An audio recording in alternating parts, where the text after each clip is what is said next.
kami dari kelompok 1 akan membahas tentang aljabar boolean.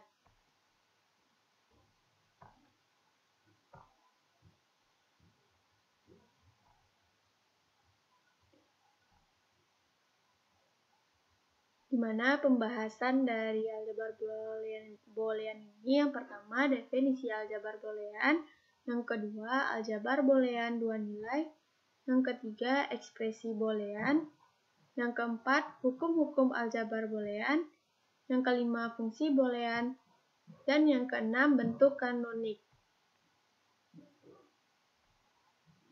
Aljabar boolean. Aljabar boolean ditemukan oleh George Boole pada tahun 1854.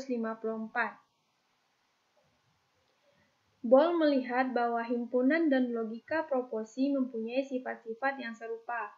Perhatikan kemiripan hukum-hukum aljabar logika dan hukum-hukum aljabar himpunan. Dalam buku The Law of Thought, Boole memaparkan aturan-aturan dasar logika. Aturan dasar logika ini membentuk struktur matematika yang disebut dengan aljabar boolean. Selanjutnya, aljabar boolean bisa diaplikasikan terhadap beberapa hal. Yang pertama, peraga digital. Yang kedua, jaringan skalar. Yang ketiga, IC untuk komputer. Oke, selanjutnya kita masuk ke definisi aljabar boolean. Definisinya, misalkan B adalah himpunan yang didefinisikan pada dua operator biner plus dan kali dan sebuah operator uner, misalkan 0 dan 1 adalah dua elemen yang berbeda dari B.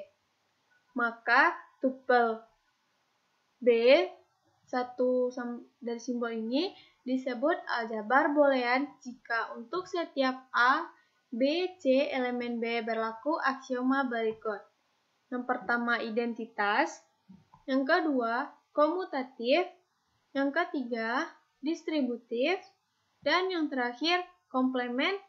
Untuk setiap A elemen B terdapat elemen unik A elemen B sehingga A ditambah A aksen sama dengan 1, A dikali A aksen sama dengan 0. Berhubung elemen-elemen B tidak didefinisikan nilainya, kita bebas menentukan anggota-anggota B, maka terdapat banyak sekali aljabar boolean.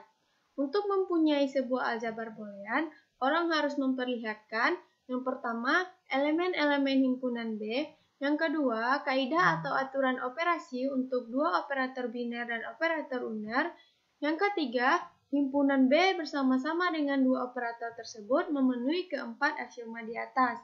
Selanjutnya, aljabar himpunan dan aljabar logika proposi juga merupakan aljabar boolean karena memenuhi empat aksioma di atas.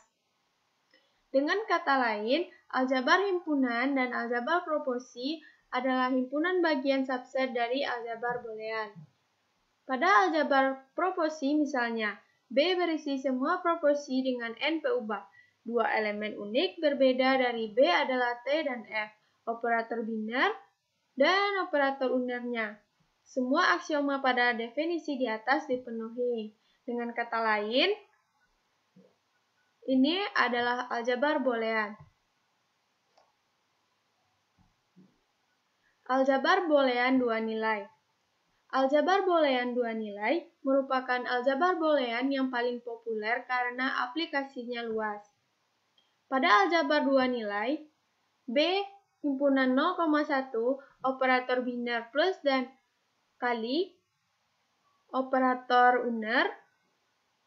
Kaidah untuk operator biner dan operator uner.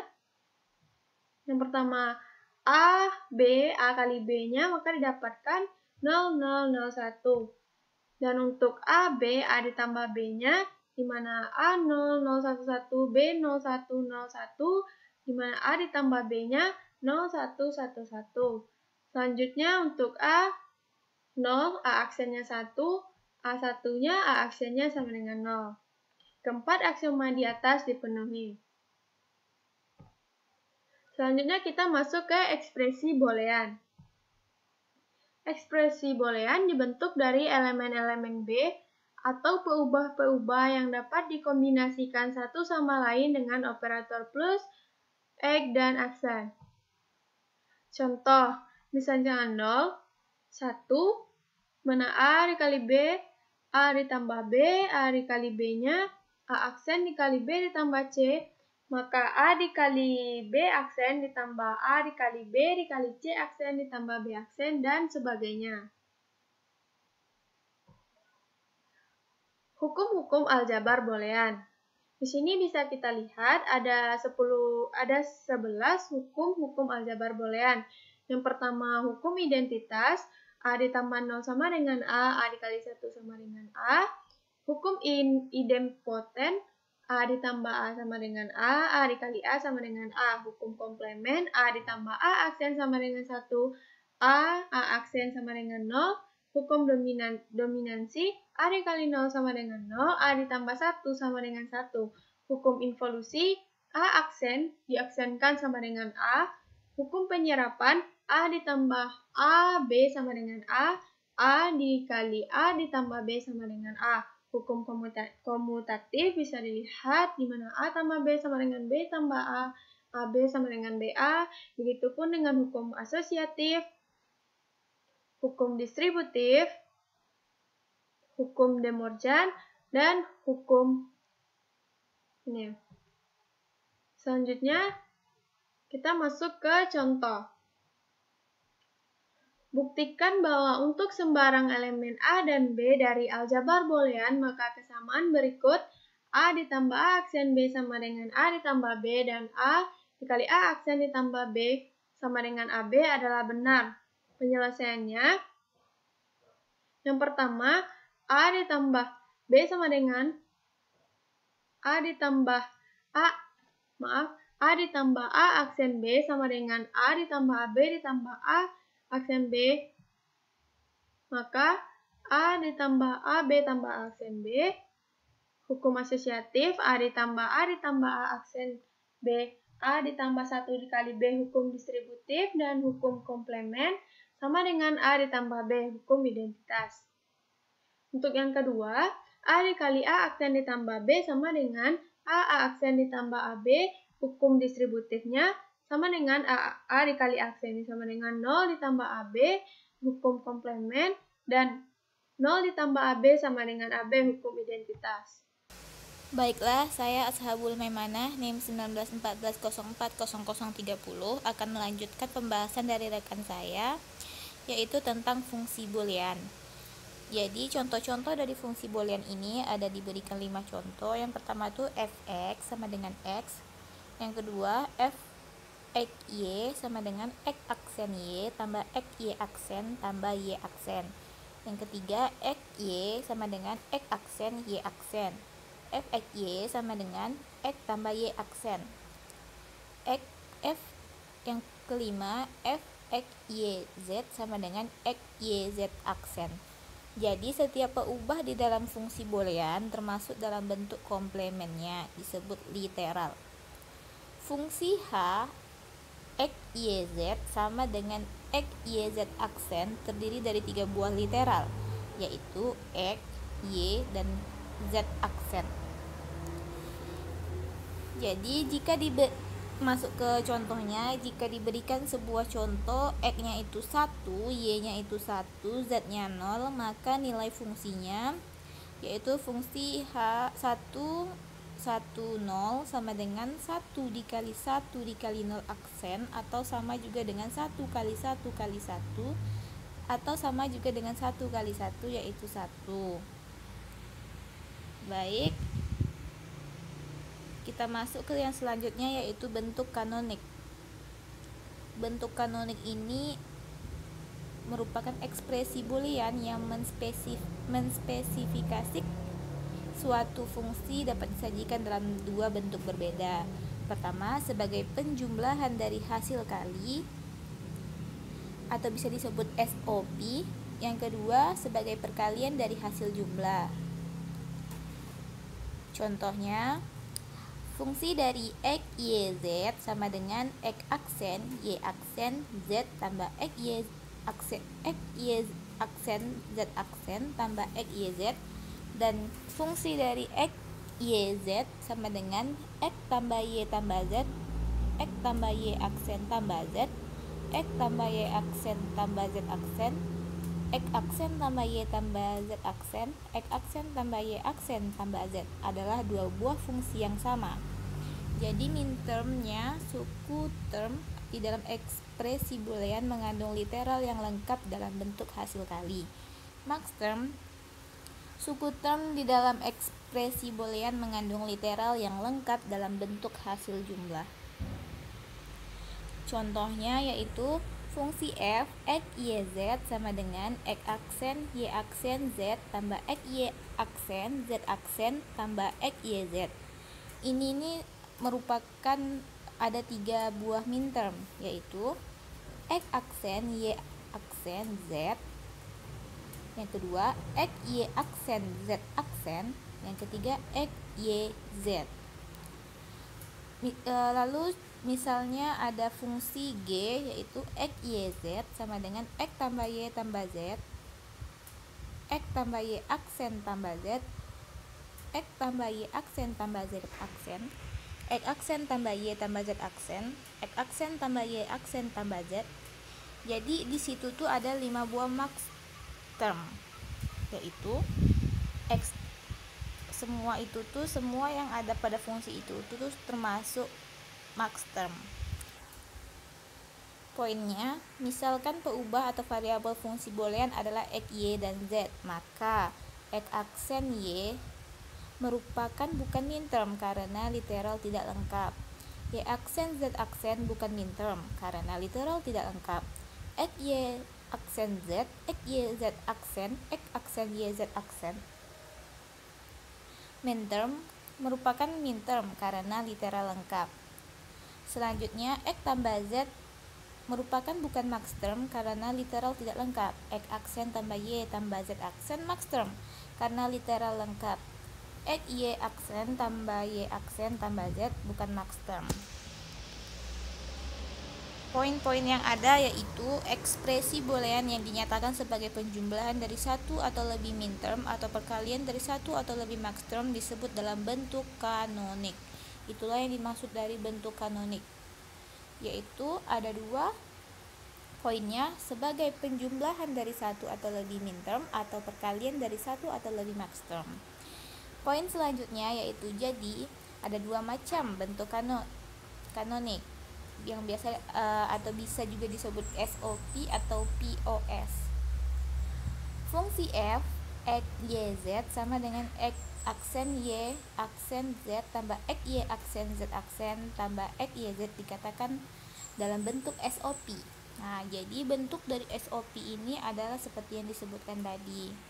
Sedangkan bentuk POS adalah fungsi g x y z sama dengan x tambah y tambah z, x tambah y aksen tambah z, x tambah y aksen tambah z aksen, x aksen tambah y tambah z aksen, x aksen tambah y aksen tambah z. Nah, itulah yang disebut dengan POS. Selanjutnya kita masuk ke poin cara membentuk minterm dan max term. Untuk minterm, setiap peubah yang bernilai 0 dinyatakan dalam bentuk komplemen, sedangkan peubah yang bernilai 1 dinyatakan tanpa komplemen. 0 itu komplemen, 1 itu tidak dinyatakan tanpa komplemen.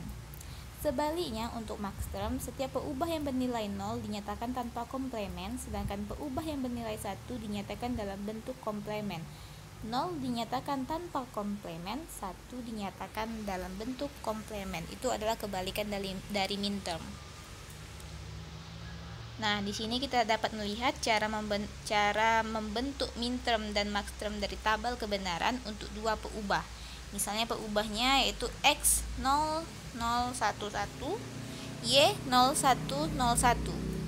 Jadi untuk mintermnya, misalnya sukunya x aksen y aksen dilambangkan dengan M0, suku x aksen y dilambangkan dengan M1, x y aksen dilambangkan dengan M2, x y dilambangkan dengan M3. Sedangkan untuk max term, suku x tambah y dilambangkan dengan M0, x tambah y aksen dilambangkan M1, x aksen tambah y dilambangkan dengan M2, X aksen tambah Y aksen dilambangkan dengan M3. Jadi ini penting juga untuk diingat agar memudahkan untuk selanjutnya. Di sini cara membentuk minterm dan maxterm dari tabel kebenaran untuk 3 peubah. Yang tadi 2 peubah, sekarang 3 peubah, yaitu ada peubah X, Y, dan Z. Untuk X 0 0 0 0 1 1 1 1. 0-nya ada 4, 1-nya ada 4 juga. Untuk Y 0 0 1 1 0 0 1 1. Untuk Z 0 1 0 1 0 1 0 1. Nah, teman-teman bisa lihat sendiri apa sukunya dan apa lambangnya ketika memiliki 3 peubah tersebut, dan mintermnya apa serta maxtermnya apa. Terakhir, jika diberikan sebuah tabel kebenaran, kita dapat membentuk fungsi boolean dalam bentuk kanonik SOP atau POS dari tabel tersebut dengan cara 1. Mengambil minterm dari setiap nilai fungsi yang bernilai 1 untuk SOP, atau mengambil maxterm dari setiap nilai fungsi yang bernilai 0 untuk POS. Nah, sekian penjelasan dari saya, akan dilanjutkan oleh rekan saya lagi. Terima kasih. Baiklah, saya Titik Sandra, NIM 1914040028 akan melanjutkan penjelasan oleh rekan saya tadi, yang mana yaitu contoh 5. Soalnya, tinjau fungsi boolean yang dinyatakan oleh tabel di bawah ini. Nyatakan fungsi tersebut dalam bentuk kanonik SOP dan POS. Kita lihat tabelnya, di mana nilai X-nya yaitu 0, 0, 0, 0, 1, 1, 1, dan 1. Dan teman-teman bisa melihat nilainya di tabel. Lanjutnya kita untuk penyelesaiannya. Yang pertama, pertanyaan tadi yaitu SOP. Kombinasi nilai-nilai peubah yang menghasilkan nilai fungsi sama dengan 1 adalah 0, 0, 1, 1, 0, 0, dan 1, 1, 1. Maka fungsi booleannya dalam bentuk kanonik SOP adalah f x, y, z sama dengan x aksen y aksen z ditambah x, y aksen, z aksen ditambah x, y, z. Atau dengan menggunakan lambang minterm, f x, y, z sama dengan M1 ditambah M4 ditambah M7 sama dengan sigma 1,4,7.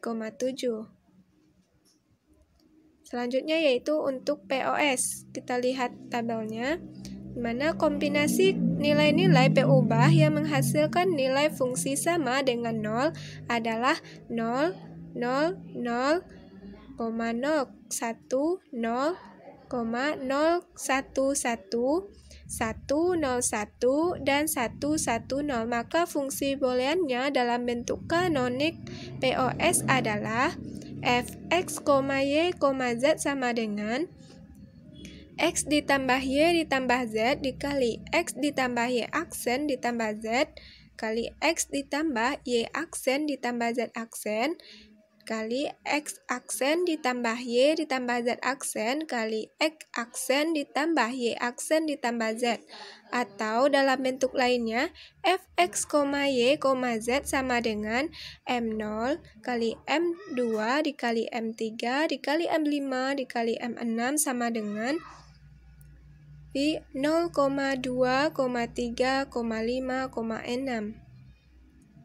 Nah, selanjutnya yaitu untuk contoh ke-6.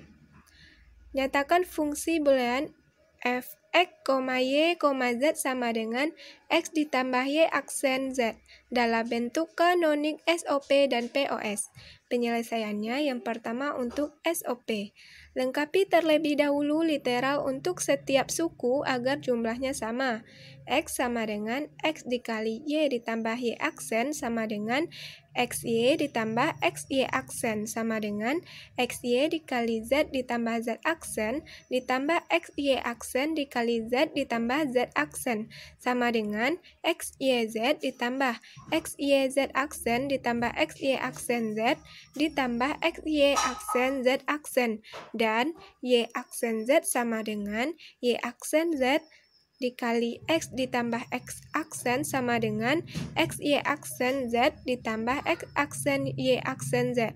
Jadi Fx, Y, Z sama dengan X ditambah Y aksen Z sama dengan XYZ ditambah XYZ aksen ditambah XY aksen Z ditambah XY aksen Z aksen ditambah XY aksen Z ditambah X aksen Y aksen Z sama dengan X aksen Y aksen Z ditambah XY aksen Z aksen ditambah XY aksen Z ditambah XY Z aksen ditambah XYZ. Selanjutnya yaitu untuk POS. Fx, Y, Z sama dengan X ditambah Y aksen Z. Sama dengan X ditambah Y aksen dikali X ditambah Z. Lengkapi terlebih dahulu literal pada setiap suku agar jumlahnya sama. Jadi, X ditambah Y aksen sama dengan X ditambah Y aksen ditambah Z, Z aksen. Sama dengan X ditambah Y aksen ditambah Z dikali X ditambah Y aksen ditambah Z aksen. Jadi, X ditambah Z sama dengan X ditambah Z ditambah Y aksen. Sama dengan X ditambah Y ditambah Z dikali X ditambah Y aksen ditambah Z. Jadi, X, Y, Z sama dengan X ditambah Y aksen ditambah Z dikali X ditambah Y aksen ditambah Z aksen dikali X ditambah Y ditambah Z dikali X ditambah Y aksen ditambah Z sama dengan X ditambah Y ditambah Z dikali X tambah Y aksen tambah Z dikali X ditambah Y aksen ditambah Z aksen. Atau Fx, Y, Z sama dengan M0 dikali M2 dikali M3 sama dengan Pi 0,2,3. Nah, selanjutnya yaitu contoh 7. Di mana soalnya? Nyatakan fungsi boolean Fx, Y, Z sama dengan X, Y ditambah X aksen Z dalam bentuk kanonik POS. Untuk penyelesaiannya, Fx, Y, Z sama dengan XY ditambah X aksen Z sama dengan XY ditambah X aksen dikali XY ditambah Z sama dengan X ditambah X aksen dikali Y ditambah X aksen dikali X ditambah Z dikali Y ditambah Z sama dengan X aksen ditambah Y dikali X ditambah Z dikali Y ditambah Z. Kemudian lengkapi literatur untuk setiap suku agar jumlahnya sama. Jadi X aksen ditambah Y sama dengan X aksen ditambah Y ditambah Z, Z aksen sama dengan X aksen ditambah Y ditambah Z dikali X aksen ditambah Y ditambah Z aksen. Kemudian X ditambah Z sama dengan X ditambah Z ditambah Y, Y aksen sama dengan X ditambah Y ditambah Z dikali X ditambah Y aksen ditambah Z. Jadi, Y ditambah Z sama dengan Y ditambah Z ditambah X aksen sama dengan X ditambah Y ditambah Z dikali X aksen ditambah Y ditambah Z. Jadi, untuk Fx, Y, Z sama dengan X ditambah Y ditambah Z dikali X ditambah Y aksen ditambah Z dikali X aksen ditambah Y ditambah Z dikali X aksen ditambah Y ditambah Z aksen. Atau Fx, Y, Z sama dengan M0 dikali M2 dikali M4 dikali M5 sama dengan Pi 0,2,4,5. Selanjutnya yaitu kita akan bahas mengenai konversi antar bentuk kanonik. Misalkan F adalah fungsi boolean dalam bentuk SOP dengan 3P ubah, yaitu Fx, Y, Z sama dengan sigma 1, 4, 5, 6, 7. Dan F aksen adalah fungsi komplement dari F. Jadi, F aksen X, Y, Z adalah sigma 0,2,3 sama dengan M0 ditambah M2 ditambah M3. Dengan menggunakan hukum De Morgan, kita dapat memperoleh fungsi F dalam bentuk POS, di mana Fx, Y, Z sama dengan F aksen dikali X, Y, Z di aksen. aksen sama dengan M0 ditambah M2 ditambah M3 aksen sama dengan M0 aksen dikali M2 aksen dikali M3 aksen sama dengan X aksen, Y aksen, Z aksen, aksen dikali X aksen, Y, Z aksen, D aksen, double aksen, X aksen, Y, Z aksen sama dengan X ditambah Y ditambah Z dikali X ditambah Y aksen ditambah Z dikali X ditambah Y aksen ditambah Z aksen. Jadi M0 dikali M2 dikali M3 sama dengan di 0,2,3. Jadi Fx, Y, Z sama dengan sigma 1,4,5,6,7 sama dengan di 0,2,3. Sekian, terima kasih. Berikut ini adalah beberapa contoh soal yang bisa teman-teman cobakan agar lebih paham mengenai materi aljabar boolean ini. Itulah penjelasan dari kami dari kelompok 1 yang membahas mengenai aljabar boolean. Salah kurangnya mohon maaf. Terima kasih. Wassalamualaikum warahmatullahi wabarakatuh.